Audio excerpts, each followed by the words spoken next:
We're live now. Okay. Welcome everyone to today's hearing for Shorfa. My name is Councillor Munir Ahmed and I shall be chairing the meeting. My colleagues Councillor Praveen Anand, Councillor John Bull, and I comprise today's subcommittee. Khatun Zeb is the legal advisor to the subcommittee and Isobel Robb is the Democratic Service Officer who is the clerk to the subcommittee and who will be minuting the meeting. So just to introduce the report, you will have all received or seen the agenda pack with which is contained the licensing officer's report with details of the application in section 1. To confirm, we are dealing with a full variation of the license application in relation to Shorfa Limited, Centre House, St. Leonard's Road, Park Royal, NW10 6ST. We note the following representations objecting to the application have been received. Representations have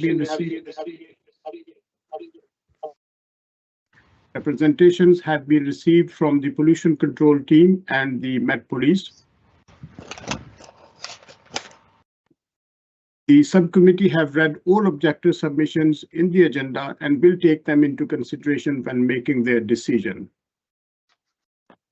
In accordance with the procedure, I shall invite the applicant to present the application, answer any questions, and call any witnesses. Then invite those who have made representations to make their representations, answer any questions, and call any witnesses. At the conclusion of the hearing, the subcommittee, accompanied by the legal advisor and the committee democratic services officer, will retire to consider its decision. The decision will be given at the end of the meeting. We will decide at what time when we conclude and confirmed in writing forthwith. If the panel cannot reach a decision today, you will be notified in writing within 5 working days of the panel's decision. Now, before I start asking everyone to introduce, I must also mention that we have received a representation from the agent, and we have noticed that the requested hours in the original application have been amended, and the hours applied now are until 3:30, except the sale of alcohol, which remains as it was originally. Other than that, the application remains same. Now, before we start, can I ask everyone to introduce? I have introduced our team, so if I can start by asking the responsible authorities. Matthews, can you start? Of course, thank you very much. My name is Mateusz Kruk and I'm Noise and Nuisance Officer looking after Acton area. Thank you. Then I can see Rehan. Who is Rehan? I'm Rehan Ahmed. I'm the owner of Shorfa. Okay.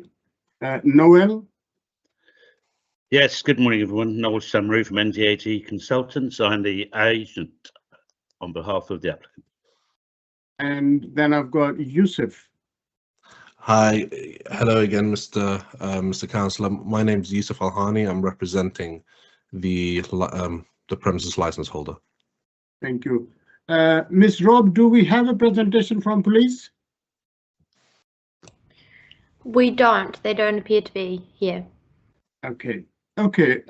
In that case, we'll go straight on to the presentation and I'll ask the applicant to present the application. Okay. Chair, thank you very much. start. Good morning, members. Subcommittee. Yes.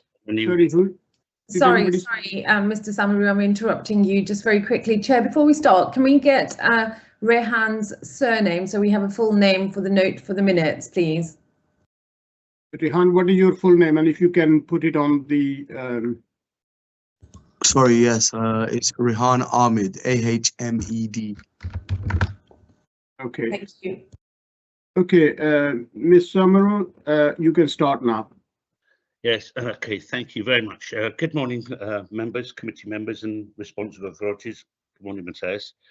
I'm here today on behalf of my client, our Shorfa, that are sited at Centre House, St Leonard's Road, London, W10 6ST.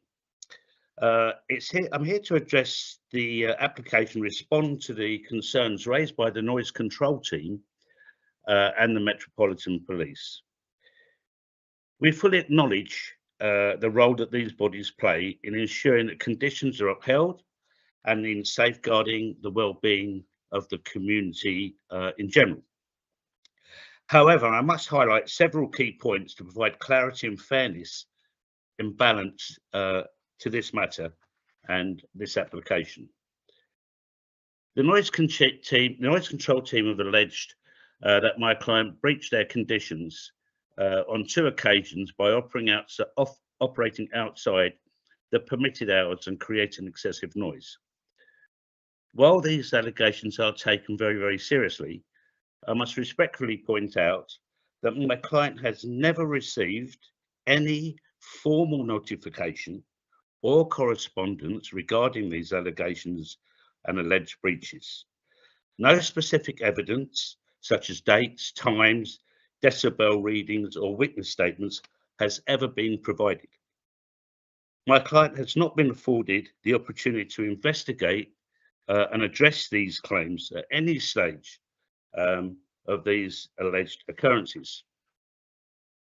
Raising these concerns for the first time during an application process raises for me serious procedural fairness concerns. Without clear evidence of proper communication, we respectfully request that these allegations are not used as grounds for refusing this application. My client has also, and very importantly, operated last year 10 temporary event notices until later hours that we are now the original hours till 4 o'clock. These were applied. These events conducted without any issues. They were granted by, or not opposed by the police or the noise control team. There were no complaints or concerns from local residents or the noise control team or the police during these 5 temporary events.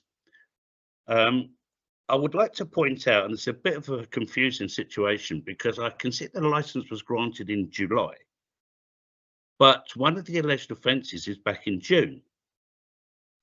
And I think it was the 15th or 16th of June where they had a temporary event notice in place.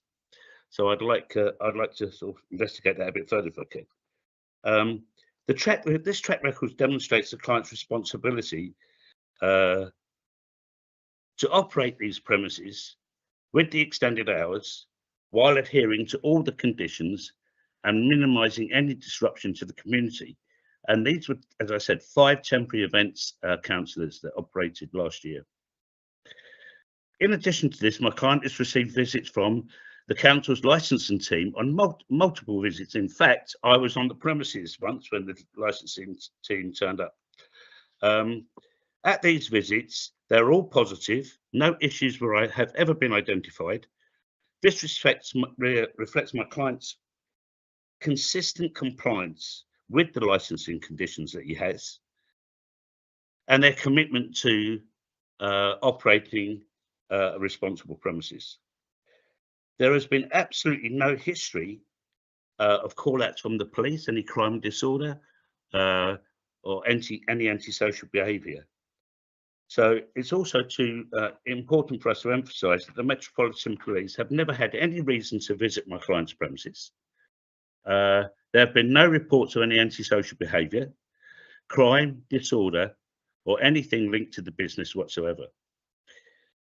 This unblemished record demonstrates my client's dedication to maintaining a safe, respectful environment for patrons and the surrounding community. My client has shown clear willingness to address concerns and has made significant adjustments to the original application. And as Matthias is aware, we've been having some conversations prior to this hearing to try and mitigate it and avoid this hearing. Obviously, that hasn't been possible. However, as you said in your opening statement, Councillor, there has been no change to the alcohol licence. The hours being requested are for the late night refreshment and regulated entertainment only. Alcohol does not form part, it's not an alcohol-led business. So to extend the alcohol didn't seem appropriate in this case. These major concessions, as far as the timings are concerned, our commitment to address these concerns while allowing the business to focus on its primary purpose and still be profitable. A formal dispersal policy is in place, but that can be upgraded, and that was something that we could discuss with Matthias or the other responsible authorities to ensure that any concerns they have will be in the dispersal policy. They've already upgraded the soundproofing quite significantly at those premises, but the comments that have been made, I think, are just not helpful, but I'll come on to those in a moment. Staff to be assigned to monitor the sound outside on a regular basis, particularly during the busy times.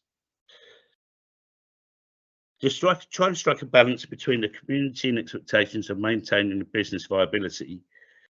With a history of positive licensing team visits, no police call-outs, no prior enforcement actions, my client has consistently operated responsibly and in good faith. The successful operation of the temporary event notices for late night hours applied for further confirms their ability to maintain extended hours, the responsibility, and without any disruption. Had they been made aware of these issues that have been raised during this application period on the 15th of June and the 24th of November, I'm sure that my client would have acted immediately to address them. But if you're not aware of something, it's very difficult to address it. And for it to actually just come up only and solely during the application period does cause me some concern.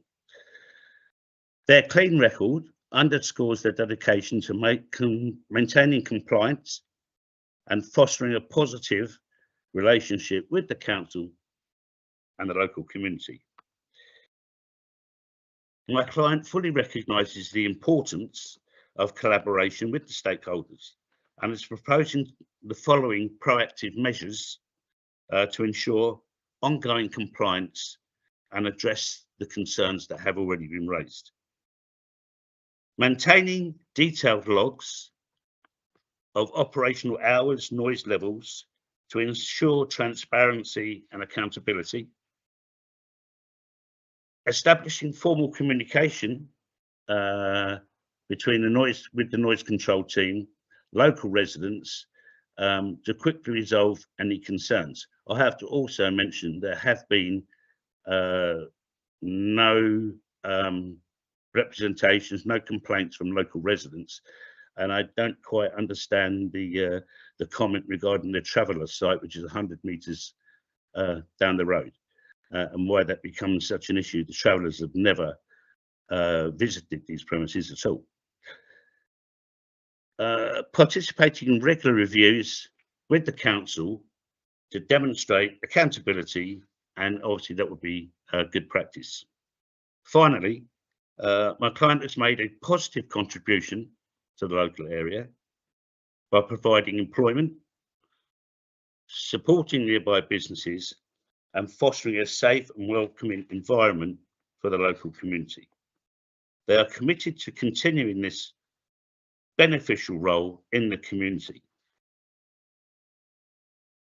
demonstrated a commitment to address concerns throughout significant concessions, such as not extending the alcohol licence,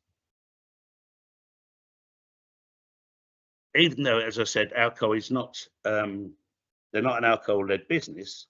However, they feel that by not extending that really helps to reduce any concerns of antisocial behaviour and noise. They've responded proactively with additional noise reduction and compliance measures, maintain good clean records supported by the successful temporary event notices, positive licensing team visits, no police involvement, and reflecting their responsible approach. We respectfully ask the subcommittee to consider all of these facts, and in the absence of substantive evidence for the allegations of breaches when making its decision. My client is eager to continue working collaboratively with all the responsible authorities and to maintain a safe, respectful and compliant operation. Thank you all for your time and careful consideration. I'm happy to answer any questions that you may have. Thank you. Before I open up for the questions, Ms. Zeb, can you clarify, is this a special policy area? No, Councillor, it appears to be an error in the report. Okay, there was an error. It was mentioned in the report that this was a special policy area, but that was an error. So this is not a special policy area. Indeed. Thank you for clarifying that. Okay, now I'm going to open it for questions. Yusuf Al-Hani, you want to say something? Sorry, can you confirm what's your role here and what's your link? Apologies. No, I represent the applicant. Mr. Samaru is the agent who prepared the application itself. So Okay. probably would have assisted the current bench that he runs through what the actual history was, and it was also him who prepared the previous 10s. So that's why we felt that it might be better that he prepares with the application. Really, the only couple of things I want to mention is just what's been included in the information pack, just so I can draw it to your attention. So but that he has done well. He has presented the report fully. So. No, Mr. Samaru always does well in his presentations. It's really one aspect on page 50. If I could just bring your attention to it prior. Okay. On page 50, as part of the representations, a screenshot of the Google timeline. I'm not sure if when you search a business on Google, it tends to come out. Yeah. I've confirmed with the applicant, the premises license holder, it's not something that he actually has a control of, and neither does it have that special bar that says owned by the business. Okay. So when I tried to confirm with him how has that time been inputted, because it doesn't reflect, he says no, it's not something that he's ever been able to get a hold of. He's not really sure of the process of how to do it, but unfortunately it's not him. And then just on the second point, in considering the police representations that happened in, though it doesn't maybe assist that we don't have somebody from the local police licensing team, I would just submit that their observations are built on the observations of the noise pollution team, essentially. And Mr. Samaru is correct in saying that there hasn't been any police involvement prior, or really at all, since the premises started operating on the license. Thank you. Okay, thank you. Well, you have answered one of the Mr. Crook's question about the Google timing, so that would help him later on in his presentation. Thank you. Okay, now the questions. Mr. Crook, I'm going to start by asking you if you have any question at this stage. Only question, because you will have an opportunity to present your side. Of course, thank you very much. So I just got a first question to Mr. Samaru. Can you please confirm, like on those two incidents where we scheduled that proactive observations, that we had the contact after before the first application for the premises license, where we're discussing the first instance of operating without the necessary license, as well as the variation when it was made that we had a communication between two of us where we were also discussing this issue and operating out of the permitted out of the timings that are on the current license.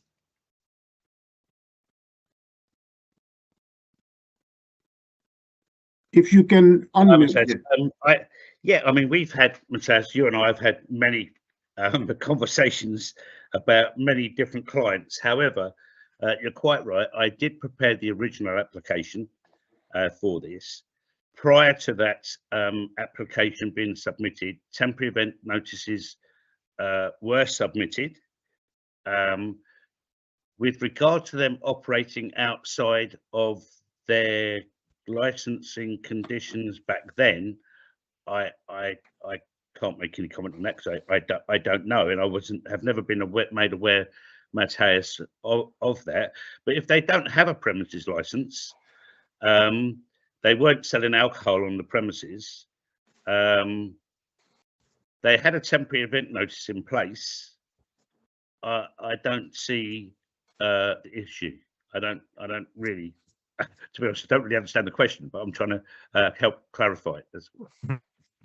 So maybe I just quickly clarify what I meant. Sorry about that. So the first time when the temporary event notice was refused, that was before you submitted the new premises license for your client, and we were discussing that incident where the premises was operating even though that the temporary event notice was refused. So I've been informed by you that you spoke to your clients and there was some miscommunication between the management and the staff members, that the staff members were not aware that the temporary event notice was refused. I'm not aware, Matthias, that any temporary event notice has ever been refused. The only one I think we could be talking about where they operated when the event notice was refused is a different premises. This was the Shorfa. Mr. Al-Hani might have answered. I'm not aware of it. So maybe Rehan can come in and help because I'm not aware of any of the 5 temporary event notices have ever been refused. Mr. Al-Hani, you want to add something? Yes, Chair Councillor. If I could just confirm, in respect of the specific 10, obviously the understanding is they were issued because on the 15th of June 2024, there was actually a visit paid by council workers that work within this area by, I think, Miss Mary McClellan. I think that was the occasion that me and Mrs. Samaru, the noise, I think they're called Blue Jackets, if I'm not mistaken, Mr. Crook. The Blue Jackets actually attended. They were approached, they had been spoken to. However, there was no issue ever raised. And surely if there was an issue raised in respect of operating when a 10 was refused, it would then have assisted the local noise pollution team in objecting in totality to the premises license then being granted. But as we see, the premises license for the premises was given in the end. And while maybe there were negotiations, in the end, it's not a premises license application that actually went to subcommittee. It's not a premises license that came before any bench. So it's a bit of a difficult position to now seek to have an issue about something that happened last year in June, when throughout this entire time, they don't really seem to have objected to the number one, the substantive premises license, and number two, the really contacting the business at all throughout this entire time. Of course. So maybe I quickly try to explain the purpose of those 2 visits that been scheduled on those 2 incidents. So I can confirm that we back then we haven't received any complaints. However, because of applying for such hours, at this stage, Mr. Crook, if you can just clarify and ask questions. You can Of explain course. that later in your presentation. Of course, I'm sorry about that. So maybe I just quickly jump to another questions in terms of the sound insulation. Mr. Samaru, you mentioned that your client has invested in some soundproofing for the premises. Could you please tell us like what soundproofing have been implemented? The soundproofing committee was done prior to the first application for the premises license. And I don't have that information in front of me, but Rehan can probably give you a bit of information on. Mr. Al-Hani, you might have the However, Matez, soundproofing is a little bit immaterial because there is no residence there. There's no complaints of noise. The only complaint of noise is apparent sound breakout 100 meters down the road that sounds like a outdoor festival where people, if that was the case, they could not sit 5 meters away from the speaker that could be heard 100 meters down the road like an outside festival. So it's not the soundproofing that's the issue. I don't think, Matez. Mr. Al-Hani, you want to add anything? Yes, just to assist the bench with the specifics. Alongside the walls, there is, I'm not sure if the correct term is a sandwich. There is insulation that is put in, according to what I've been told, along anything that is a physical wall. So the soundproofing was initially installed because obviously as part of the initial advice on making the application is you can't just have a wall. It doesn't really work enough to insulate against sound pollution. And I believe it's, they're called sound deafening material. It looks like, I think it's either the one that looks like the eggshell cartons, or it might just be a thin foam layer, but there is a sandwiched walls that provide sound insulation. And just to assist the bench specifically, because we have never received a single complaint about excessive noise, there was nothing really added to it. Of course, if we had any of the businesses, of I think the 7 or 8 businesses that are situated directly adjacent to us complain, the applicant would have gone and reviewed the sound insulation he had. But because they take decibel readings to make sure it's not above that 65 margin, because they've never received a complaint, because really there were not a single resident or business complaint that was made in the observations, there's been really no reason to review it past the initial installation. So I hope that does provide the bench with some idea as to the thought process of the applicant in respect of sound insulation. Okay, Mr. Crook, any other question? Of course, like any other measures are in place to minimize the noise disturbance to the public? Who is going to answer this? Yeah, I'll answer it. As Yusuf just said, the existing premises license is very robust, councillors, as you're probably aware if you've had a look through it. Initially, because of the conversations that Matthias and I had back in June last year. So when I put the application together, it was very robust. There are measures there. However, there are no further measures in place at the moment because the applicant isn't aware of any issues and no reason to look at them again. However, in the proposal in front of you that you've had the opportunity to look through, there are a couple of measures where they will do regular sound checks. They will put it on a sound check sheet. It'll be done every hour or whatever we decide to do that's appropriate with a sound meter reading. And that can be taken if you wish, and that's something Matthias and I can just sort of 100 yards away down by the traveller site. A meter reading can be taken outside, that can be logged and can be inspected by the noise control team or the responsible authorities at any time, and they will be kept on site. Mr. Crook, any more questions? Yes, so I'm also, because could you please confirm that you serve the shisha to your customers? And if you do, like, is the shisha area separated to where the live music or recorded music are being played? If I could just assist with that, in respect of the application before the bench today, though the premises does serve shisha, to help with the application, it's not a licensable activity. Didn't form part of the original representations. It seems a bit odd to now bring it up. The premises does serve shisha. We could have drawn up a map if it did assist or if it was a concern that was raised, but it really wouldn't be for the purposes of the 4 licensing objectives today. But the premises does have shisha on site. You can still answer the question, even if it's not part of it. You can still answer the question. Yeah, I mean, it's served on site. There's no specified area. Okay. Okay, Mr. so I Cook? understand that it's inside in enclosed space. I mean, it's inside an enclosed place in which way?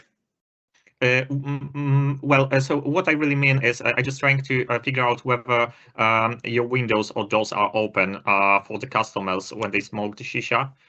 I don't have the specific instructions on it, but from what Yeah, I Mr. Cook, know, Mr. Cook, I don't think that'll be relevant to our hearing today. So if you can skip that. Of course. Well, I was just trying to find out whether the windows and or doors are open during the operational hours, and in terms of whether the noise can escape from the premises to make further disturbance. So that basically was my question. Okay. Yeah, Mr. Alhani. I Mr. mean, Samaru, can you unmute yourself? Unmute yourself, Mr. Samaru, unmute. Mr. Samaru, we can't hear you. If you want to speak, unmute. You spoke a lot, Right. but we didn't hear a word. I was just saying that I'll try and assist you. Yes, it is open where the shisha is being smoked, purely and simply to try and comply with the 50% open rule.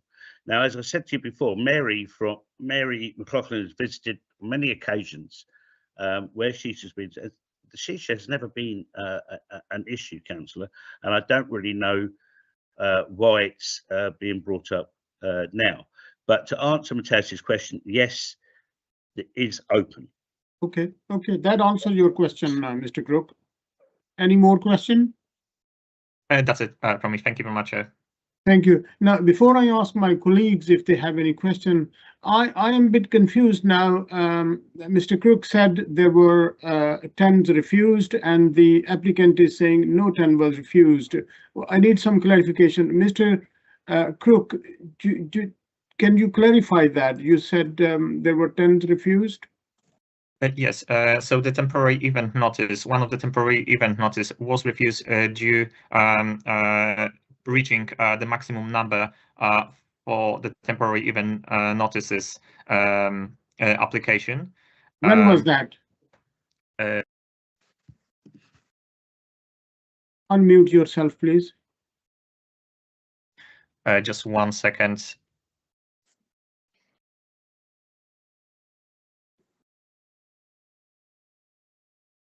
Chair, it's the 15th of June.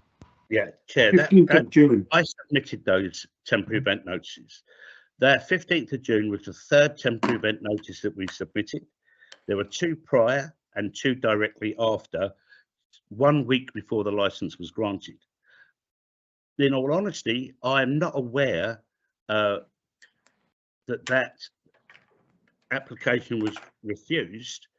I hadn't been sent a refusal notice or a counter notice or anything. So I've got to honestly say to you, out of the 5 temporary event notices that I submitted on behalf of the client between February and July, that one was in the middle in June. I don't know why that would be refused. And if it was refused on the basis of the numbers, I think what would normally happen, the licensing team would come back to me and say, no, you put 150 or whatever, but I cannot, and I'm not aware of any of that. And I've got the notices, and I have not got any refusal notice, Mateusz. Okay, that's fine. That's fine. Mr. Crook, was that refused because the number applied was over the limit? Yes, was reached. Okay, that's fine. That answers my question. Councillor Anand, then Councillor Ball, do you have any question? Yes, Chair, if I may. Councillor. If I may I ask these questions to Mr. Ahmed to understand a few points that I'm concerned with. Mr. Ahmed, would you just explain, firstly, your experience in running a licensed premises and explain your business to us, please? Rehan, if you can unmute yourself.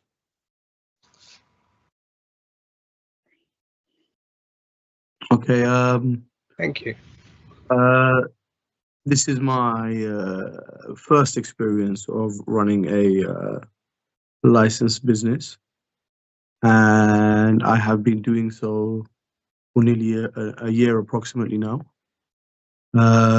We've gone on the courses that have been suggested and provided by NTAD, and we've gone through the relevant processes, and we have support from Noel and Yusuf, and we work very, very closely with the local council, with Mary, with other authorities that we need to, in order to ensure that we are operating within the rules and guidelines that have been set out for us.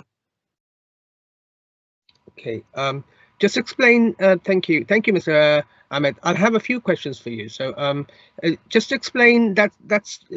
Gives your background of your experience. Just explain your business to us, please. What is your business?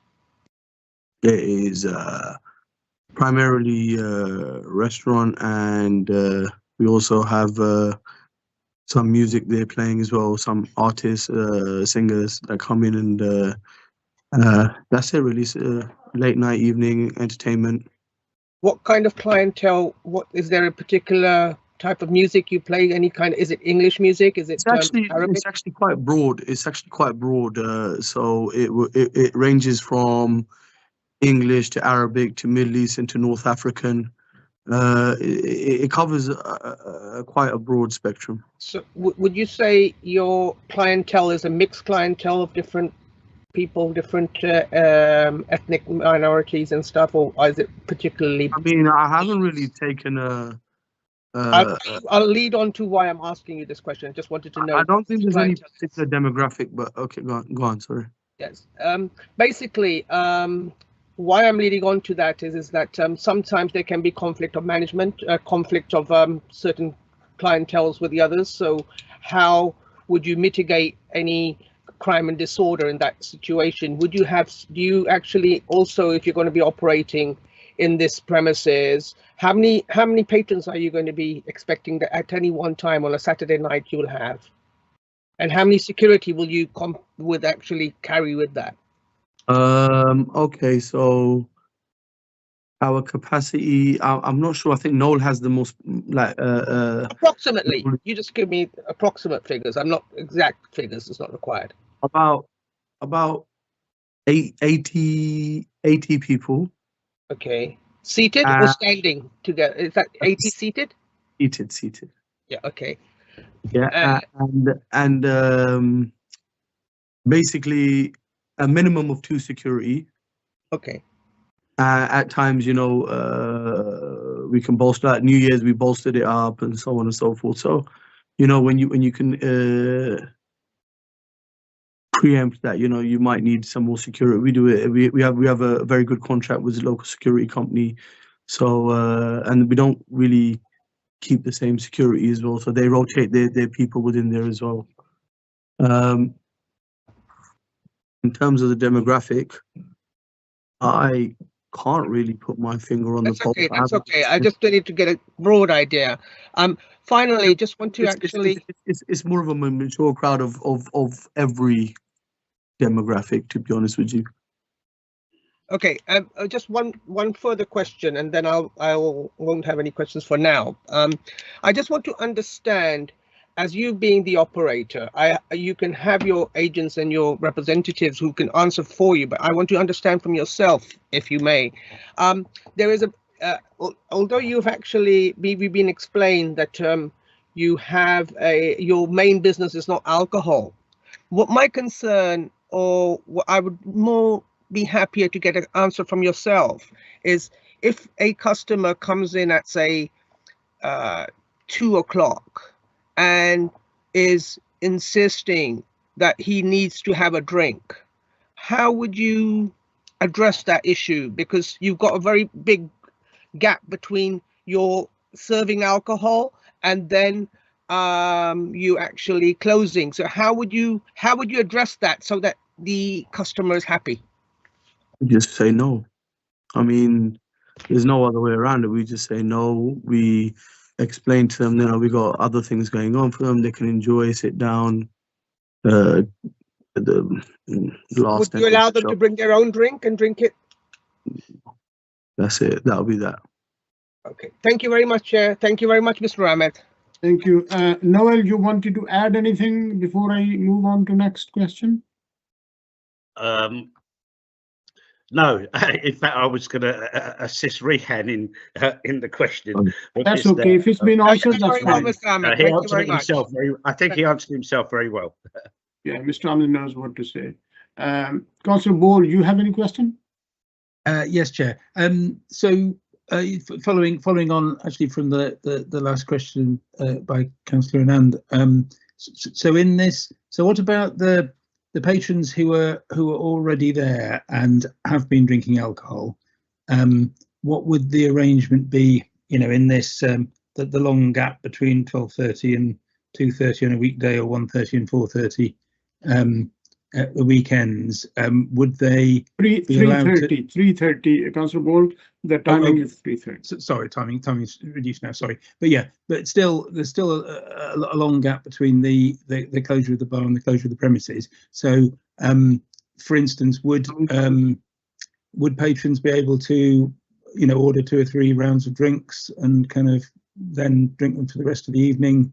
Or would there be a point at which drinks were taken away from them? How would you manage that? It's quite an unusual situation where you have a premises which is licensed and then continues to operate, you know, without alcohol beyond that.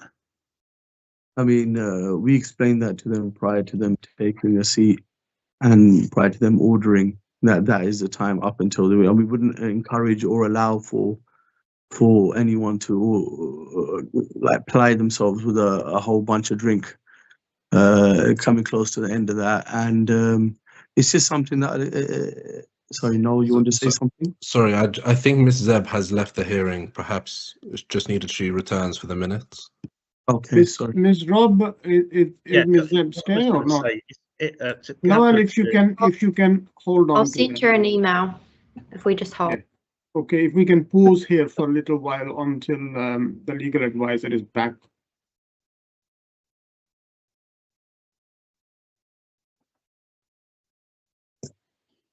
Computer may have restarted.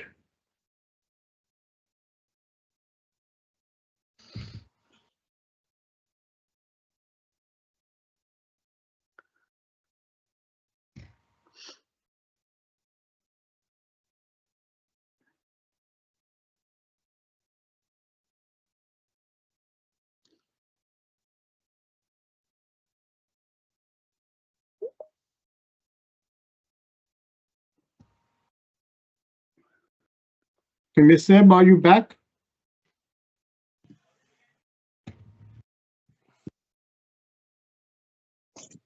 Ms. Zeb, are you back?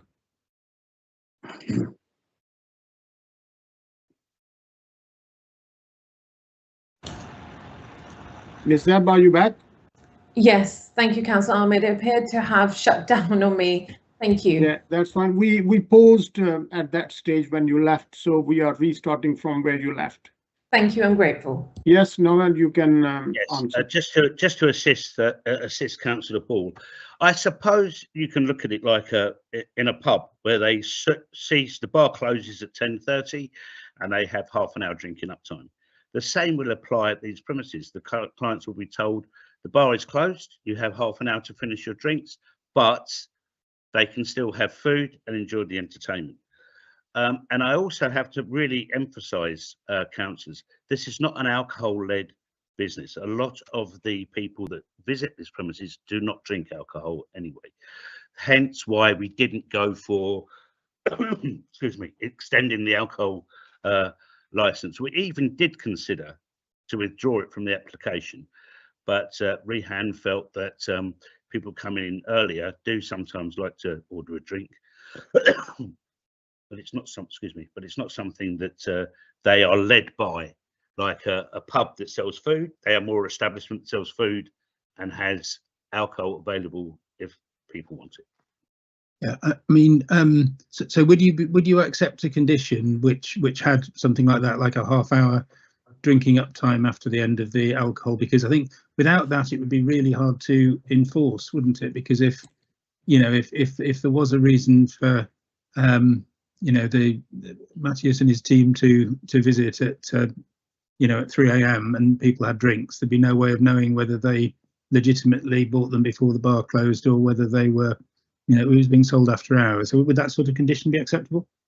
Absolutely, and it's in a way, Councillor, as you know, it's already conditioned, because on the original application, I think the alcohol ceases at half an hour before the alcohol license finishes. So there's already that half an hour, but we could actually word that to say, yeah, the bar closes at the last orders are at 10 o'clock, and they have half an hour drinking up time to 11 o'clock. And if they haven't finished their drinks by then, they'll be removed. And I think if people are aware of that, they're not going to order loads and loads of drinks to have them be taken away from them. Let me get a clarification on that. 12:30. Let me get a clarification. Ms. Zeb, if the licensing sale of alcohol hours are clear on the license, then would it be useful to have, would it be appropriate to have another condition? Chair, I think that the approach the committee are taking in asking these questions is very relevant to get clarification from the applicant, given the increase in the hours that are being proposed, just to ensure that any conditions on the license, when you do consider your decision, are enforceable and not setting the premises license holder up to fail. So indeed, it depends on what Mr. Samaru, I think it was, explaining the last order take up and the drinking up time, and also the clearing up. From looking at the current license, I don't think that detail is incorporated in the condition that Mr. Samaru was referring to. Certainly not what I have before me at the moment. Okay, thank you. Councillor Bull, carry on, please. Yeah, well, that's right. So the current hours for sale of alcohol are 12:30 and 1:30, and there's no suggestion to change those. So that would be half an hour after those hours. Would be something that we might consider. So yeah, no further questions, Chair. Can I just clarify with your legal advisor something, Mrs. Zeb? Does the as far as I'm aware, the consumption of alcohol doesn't come under the Act. It's the sale of alcohol that does. However, I think what Councillor Ball was referring to was, they can order 10 drinks at 10:30 and then be drinking them through the night. Or there's a possibility they can bring their own alcohol in. These things we are happy to condition. As I said to you before, they're not an alcohol-led business, and we would be led by yourselves in a way to say, okay, put some conditions together that everybody's going to be happy with. I see it as being last order 10 o'clock, bar closes at 11, or whatever the time is on the alcohol license, and that's it. Okay, that's fine. We'll keep that in mind. Chair, I can't find my hand. 1 second. But may I just come in, Chair? Yes, please. Just on the note to the applicants, anyone can answer here. It's not a question directed to Mr. Ahmed, so no, Mr. Samaru or Mr. Ashani, you can all answer. I just want to know, following up on this consumption part, I just want clarification here. If somebody has bought a bottle of Jack Daniels and it's half full, how are you going to, and they say, I've paid for this now, and you can't, what will you do with that bottle? How will it work? I mean, I understand that, though I may not be a drinker myself, generally drinking up conditions or drinking up policies means that anything, for example, I think it was suggested half an hour, it would be said that you would, for example, you'd have that time to drink that alcohol. I think, from my understanding, in other premises, either it'd be taken away, and then if it's something substantial, like a whole bottle of Jack Daniels, which I don't think that is offered, because I believe that in section 5 of the small measures available, that there are specific amounts that the applicant is able to sell on site. If it was a larger bottle, I don't think that whole bottles of Jack Daniels are available. Otherwise, maybe a prorated refund may be in place. But in reality, I think that the drinks that are being put forward are in the individual units. So, for example, 1 glass of wine, 1 gin, 1 rum, 1 whiskey unit. Because, of course, when you get a whole bottle of Jack Daniels, maybe an individual is feeling very brave or depressed that night, and it could lead to other consequences. But I would say that understanding the situation so that we can plan for it, though it is a situation that might be unlikely to occur if one were to purchase a whole bottle of Jack Daniels, if it's just one individual that is going to be there, perhaps it would be up to whoever has the alcohol license to make that decision, because that's what they're trained for, to say that we're going to have to refuse you service of this drink because of the fact that you're one maybe individual on the table that day, and it wouldn't be the best idea. But I do understand the concern of the council, so perhaps it's something that needs to be factored in to say that only individual units should be sold. Perfect, Sorry. perfect. So just on this note, sometimes I have known premises have actually said, okay, when you're going, they'll say, oh, can I take it with me when I go home?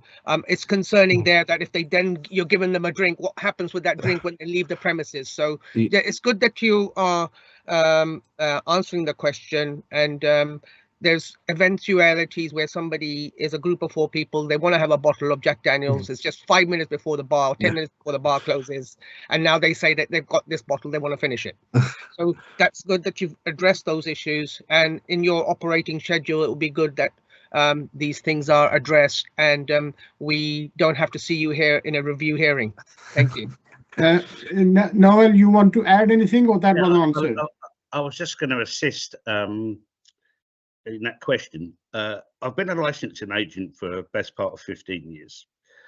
Prior to that, I ran my own nightclubs, my own bars, and believe you me, Councillor, I have seen it all. And you're absolutely right. Those situations can arise. However, the way we used to deal with it was that if they bought a bottle and they didn't finish it, it was said, right, it's behind the bar, it was labelled with their name, and you can come and pick it up tomorrow. That is your option. Right. Or you stick to the measures, whether it's a single or a double with a chaser. But if you buy a bottle and it's explained to them that if it's not finished, then we will keep it behind the bar and you can collect it the next day. Thank you, Mr. Samara. I will also add that I ran a nightclub for 20 years, so I know the situations. Thank you. I thought you had some experience by the questions you were asking. Okay, thank you. We've come to the end of this session of questioning. I have no question. So I'll go straight on to the responsible authority to make their presentation, and that is Mr. Crook. Thank you very much, Chair, and good morning, everyone. Once again, my name is Mateusz Kruk. I'm the noise officer looking after Acton cluster. So maybe at the start, I just quickly try to clarify the purposes of the visits that I schedule, the proactive observations in the area.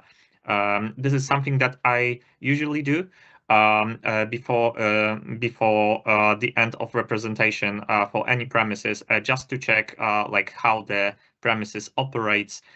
Also, in case for example, the temporary event notice or the premises license was refused, to check whether the premises upholds the terms, and this is basically the council's obligation to also do some proactive visits. So the first time I scheduled the proactive visit on the 15th of June, as I said, was because the temporary event notice was refused.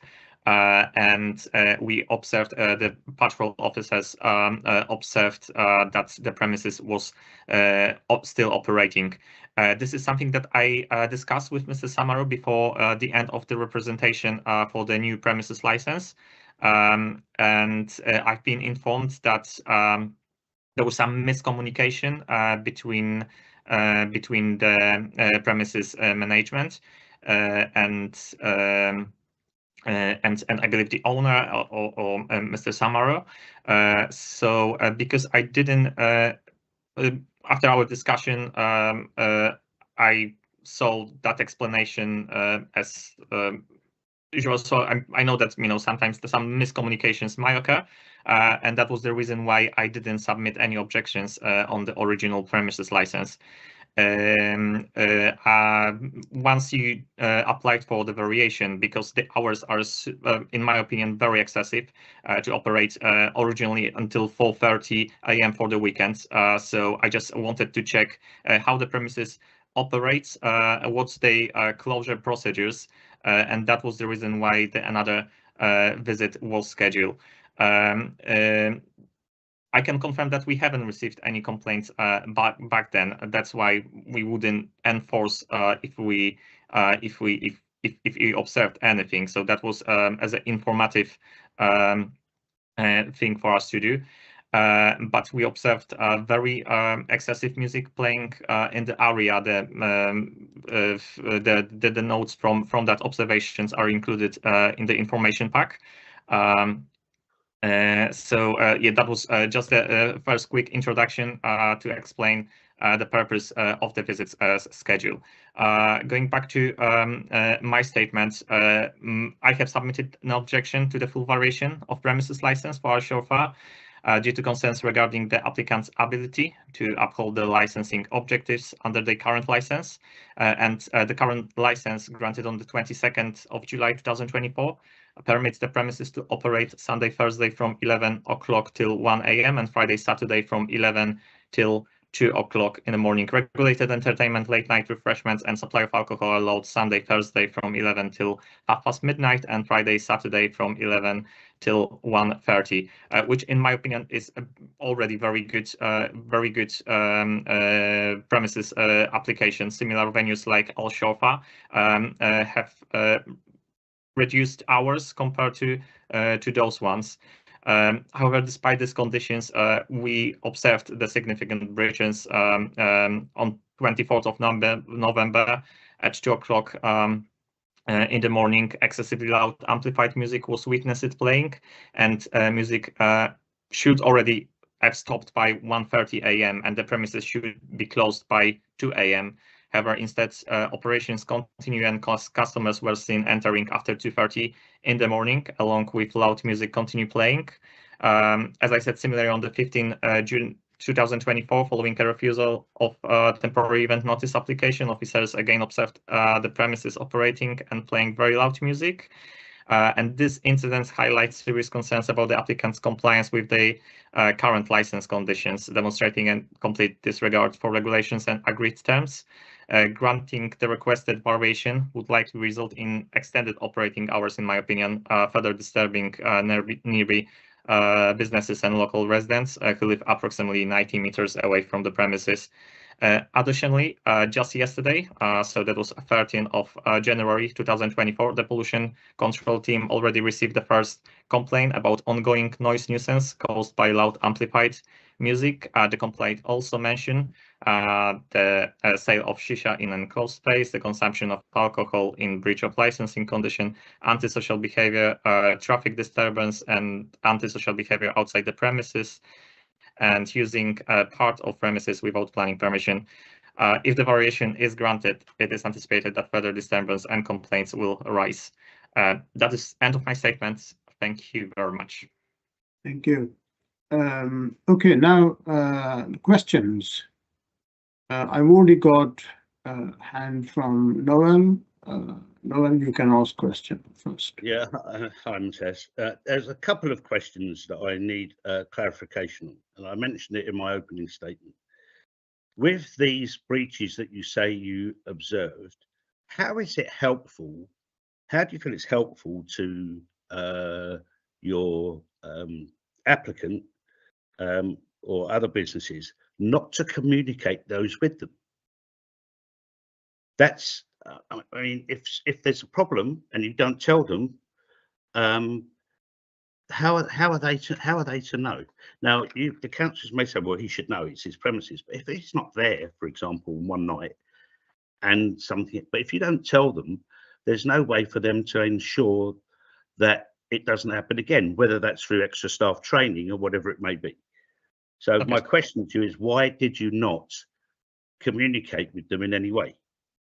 I don't believe it's true, because we were discussing those two incidents on two occasions before the end of the representation for the first for the original license, premises license application that you made in June, and the second time before the end of representation for the variation of this premises. So this is something that we discussed with you, Mr. Samaru, as I believe you act on behalf of your client. Additionally, this is not for our department to enforce the breaches of licensing, and we have referred our observations to the licensing team. So what was the communication between the licensing team and you or your client? I'm not fully aware. I can just clarify that for you. Zero. Even to the extent where they've done visits, it's never ever been mentioned. That's why I said that in my representation that it was very surprising and unfair for these things to be brought up during the application period.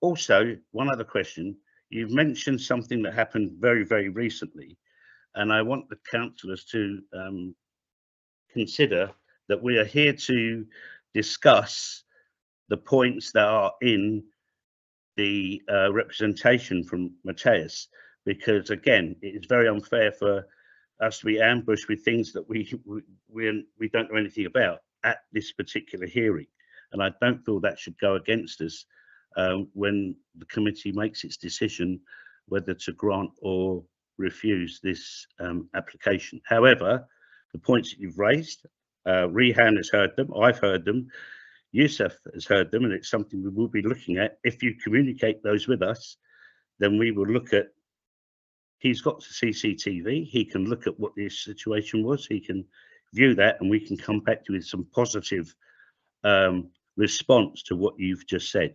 But I don't feel that should be part of this particular hearing. Ms. Zeb, you want to say something on that? Yes, Chair, if I can just clarify in relation to what Mr. Samaru has invited you to do, to not take into consideration anything new that Mr. Crook brings to the committee today. Mr. Crook is a member of the noise pollution team. He has made a representation. He reserves his position in his written representation to say that if there are any further matters to bring to this committee's attention, he's perfectly able to do. There are no rules of evidence within this quasi-judicial body as a committee, and therefore anything that Mr. Crook does bring to your attention can be considered. Thank you. Thank you for clarification. Mr. Al-Hani, you want to ask any question? Yes, really. I mean, it was in anticipation of what might have been said in respect of this new evidence. If I could just ask Mr. Crook, can we have a copy of that complaint that was raised? And was the complaint raised to yourself? Yes, so the complaint has been raised strictly to our departments. I'm not able to provide you all the information, such as details of the complainant, etc., due to the GDPR rules. However, the content itself of the complaint, I am happy to provide you. I also sent a letter to inform your client about the complaint received by our department. Wasn't it just the position now by yourself that you don't actually deal with the issues of the complaint? Because you said one of them was excessive loud noise. you've just said to the committee that the reason why you haven't spoken to our client, which you could have walked across the road to speak to him about on that same day, because it was yourself who had attended. You said that's because that's not your department that deals with it. Why is there now the position that when a fantastic new complaint arises the hour before the hearing, you're not able to provide any details and not provide a copy of it, but then ask the bench to simply say, I've received this, take into consideration, and just hold it against the client without any further assistance? Okay, Ms. Zeb, is this a legacy hand or you want to add something? So sorry, a legacy hand. Mr. Al-Hani, you'll be aware that Mr. Crook is able to make a representation. He's not and only able to speak in his own capacity as an officer of the council in relation to the steps that he's taken. And you may want to, in your summing up, to assist your client, mitigate anything Mr. Crook says instead of the approach that perhaps you're taking.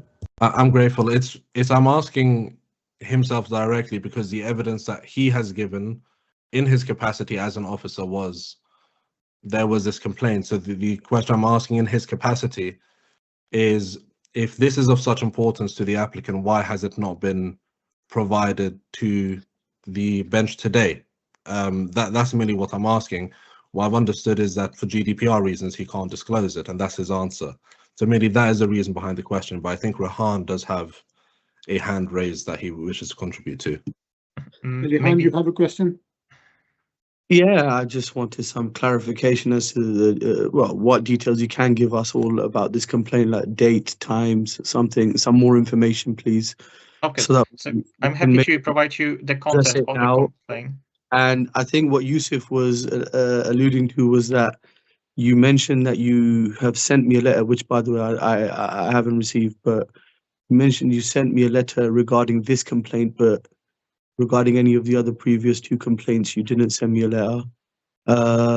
And then also, I think earlier on you were saying that one of the original complaints or issues you had were prior to me getting my license, and then so we're only talking about one complaint you've mentioned, which was in November, I believe, to which we received no correspondence then as well, and were unaware of the sound and someone walking back in or something like that.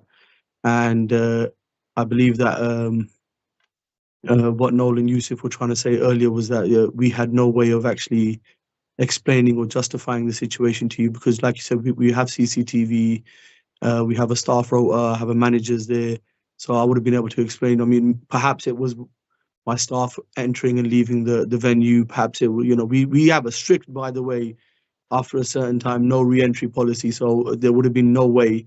This is why I'm a bit frustrated by some of these complaints and not being able to respond properly. Like, we have so many different small little procedures in place that we're confused as to how we never got a chance to explain to you at the time or explain to anyone at the time, and now it's being held against us retrospectively when all the footage is being deleted.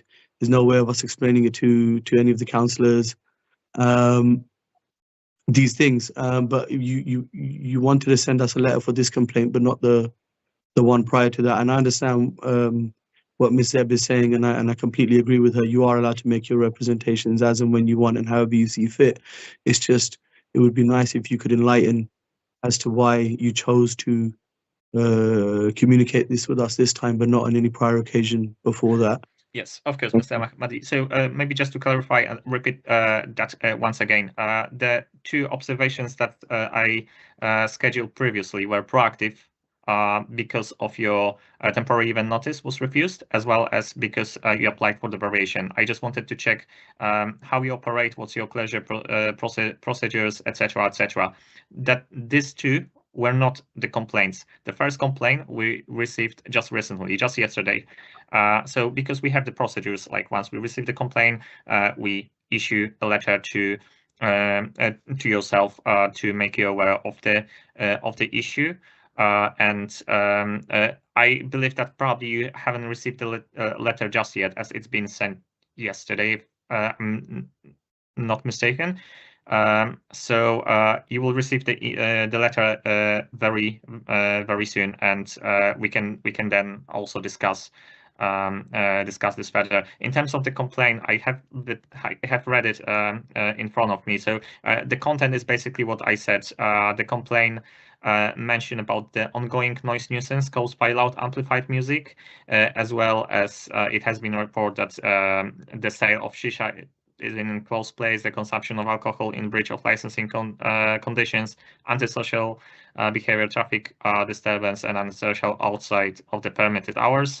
And the complaint was received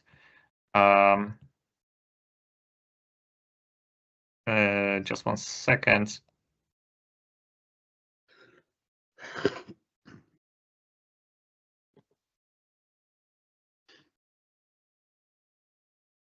Sorry.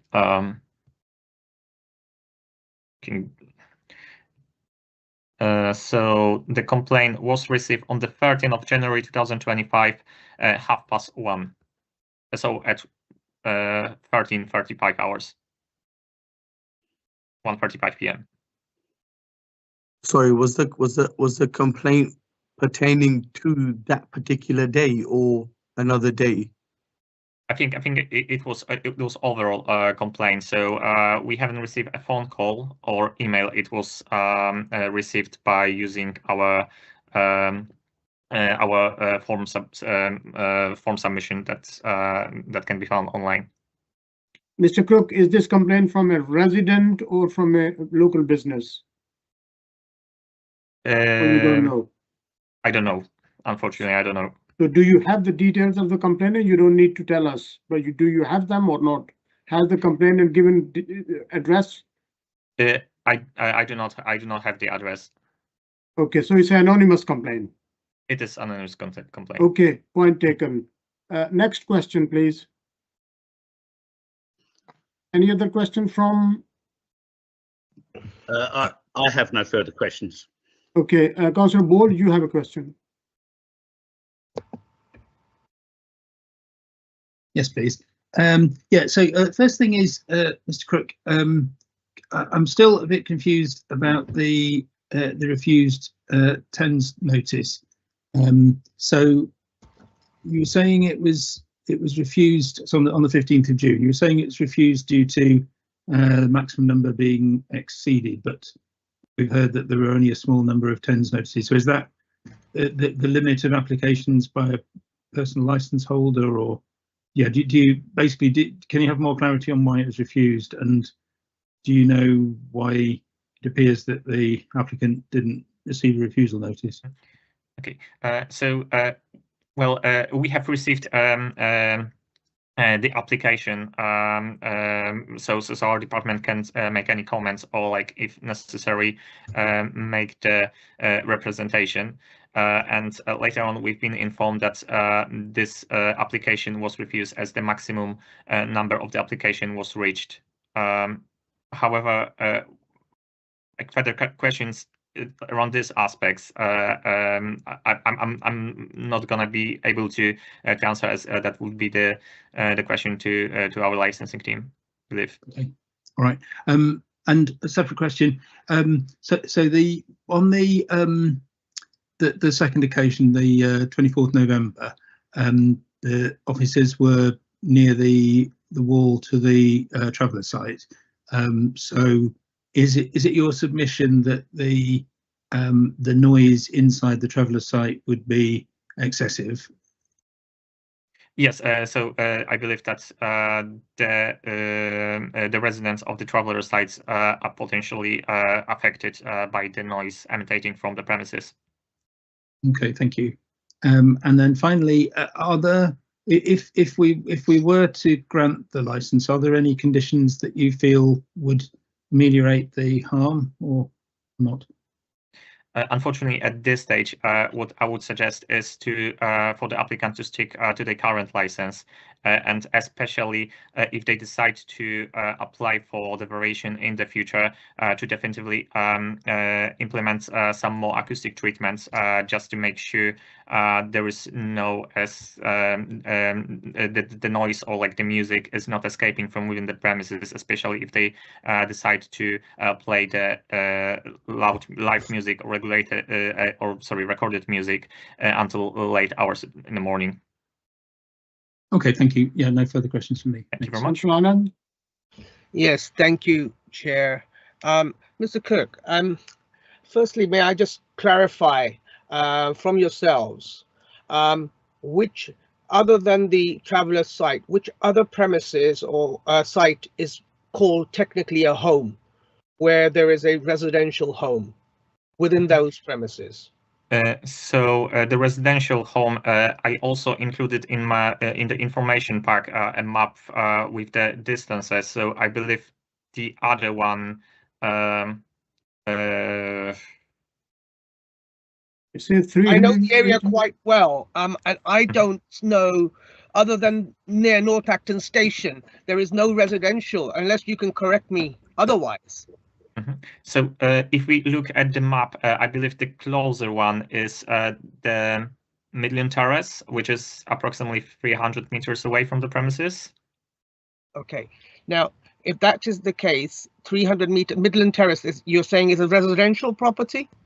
Yes, the residential properties are there. I believe the block of flats are situated there. From my understanding about noise disturbance, and I can be corrected by the legal team, a noise disturbance is somebody that is affected in their home.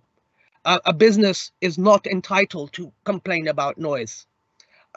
So if the noise complaint is of a residential nature, that may be okay, that we may consider, but I'm still concerned if it's an ambiguous complaint, there is fictitious complaints, we need to understand that. But what I'm very much concerned about here is that businesses don't have the right to complain about noise. We are emphasizing the point that there needs to be noise within the premises and they need to contain it within the premises, but we haven't heard anything which actually demonstrates that there's been a residential complaint.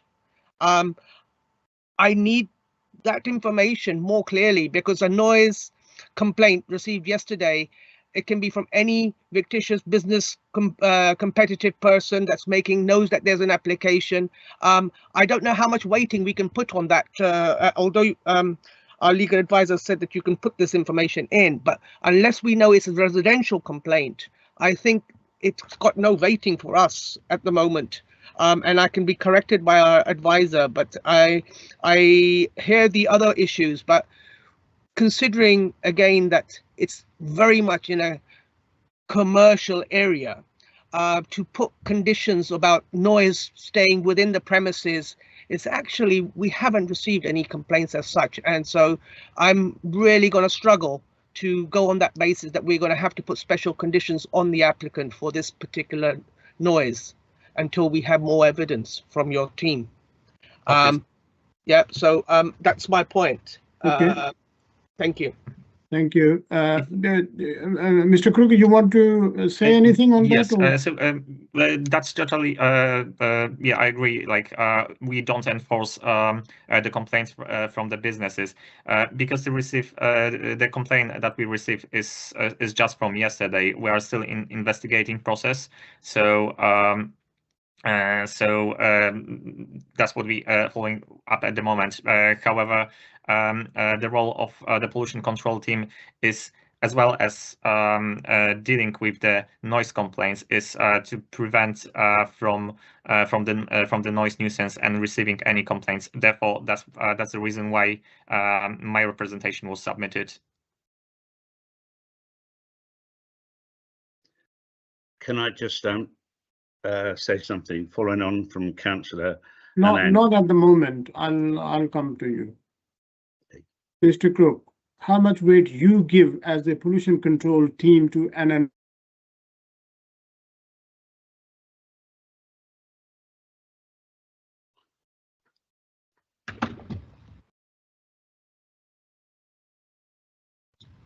Is the chair frozen? I think, is it me that's... No, yes, I think it's I chair's think frozen. we lost Councillor. So I think we need to wait till he reconnects, don't we?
Okay. I've just heard from the chair.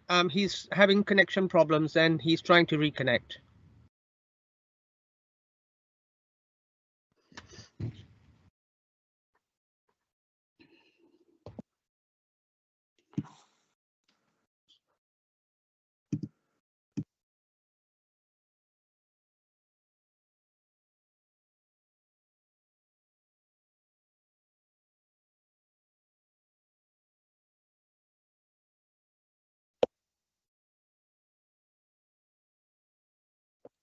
Yes, apology. That was my turn now to be disconnected. So I'm back now.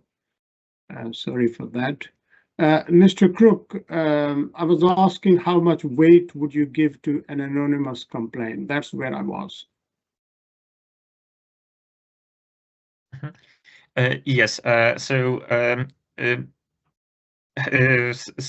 when we receive anonymous complaints, it depends like what information we have been provided by either our contact center or from the forms. For example, the contact details, the name or the address. If there is an address, automatically we'll be able to send a letter, log it in our database, and monitor the situation. When we receive the anonymous complaint just by itself without any further information, this is logged in our database, and we monitor the situation to see whether we receive any further complaints or not. That also help us in order to, for example, make the representation should we receive any applications from the premises in the area. So you basically wait for another complaint if there is a similar issue. At this stage, it might be the case. Yes. Thank you. Noel, you have a question, or you then? So after these questioning, there will be opportunity to sum up. So if you have a question, you can ask. Otherwise, I have one very quick question, and actually, Chair, you virtually stole my thunder. I want to know how much weight is put on those complaints that you can't verify. Also, what about unsubstantiated complaints? I mean, different councils maybe operate different policies, but a complaint is a complaint. but it should be substantiated with evidence. I think he has answered this question when I asked him how much weight you put. So that is the answer, unless Mr. Crook, you want to add anything. What I can add is like definitely when we receive a complaint, that's natural that we don't take the complainant side. We have to stay exactly in the middle, and during the investigation process, we checking out whether this complaint is valid, whether it was just a false allegations, etc., etc. The standard procedures is to send a letter to the complainant to make them aware of the issue. And then we're starting the investigating process. Can I just carry on from the question that Mr. Anand put to Matthias and what he was insinuating? Chair, committee, as you know, I probably represent at least 5 or 6 similar businesses on the Park Royal Estate. And it is not unusual for me to hear stories. Oh, no, they had a stabbing over at that place. There's 10 police cars. They've shut the place down. When I speak to the owner, he said, no. So it's a very competitive market there. And I think what Councillor Anand was referring to was, okay, if their complaints are anonymous, they can be, Matthias, you know, and I know, they can be from anybody who wants to stir up a bit of trouble, especially when they know our hearing is today. Yeah, no, our committee is fully aware of that. So committee does take these things into consideration when making a decision. Okay, have we come to the end of the questioning? If that is the case, then we will go. Yes, Councillor. May I just come through? I'm sorry, Mr. Kirk, I need to also understand one thing very clearly from yourself. Before a letter goes out to a business that can affect their operation, do you not have to witness that complaint before a letter goes out? Because a letter of that nature can actually affect the operation of that business. So my understanding was that you would need to visit the premises when they have made the complaint and listen and confirm that there is a noise disturbance before an enforcement or even a letter goes out. Can you please confirm that? Maybe it's the procedure. Probably if I would start explaining the procedures, it would take a little bit longer. So I try to put everything well in a nutshell. When we receive a complaint, we first trying to contact both parties. So for the easiest way to do so is to issue the letter to make them aware about the complaint, that the complaint is. Mr. Cook, we are only talking about a complaint which is anonymous, without any contact details, without any address, without any telephone number. That complaint. We are not talking about a normal procedure. Okay, so we still need to log it in our database. So we cannot just withdraw it. We have to log it in our database. And that's it. If we don't have any further contacts, then we close the case.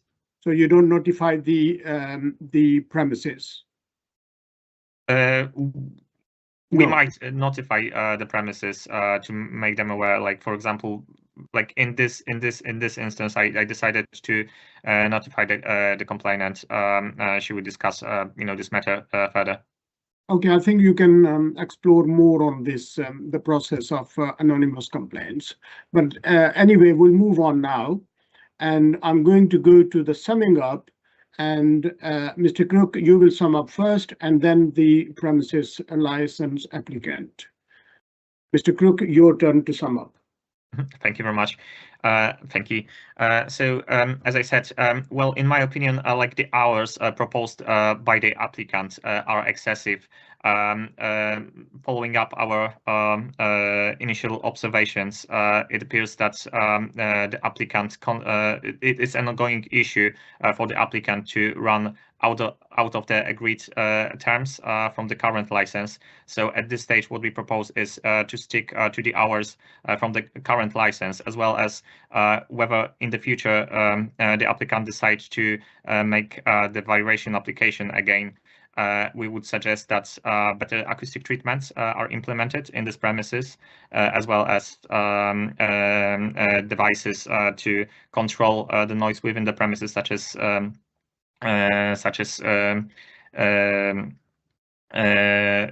limiter to be installed. Okay, thank you. Thank you.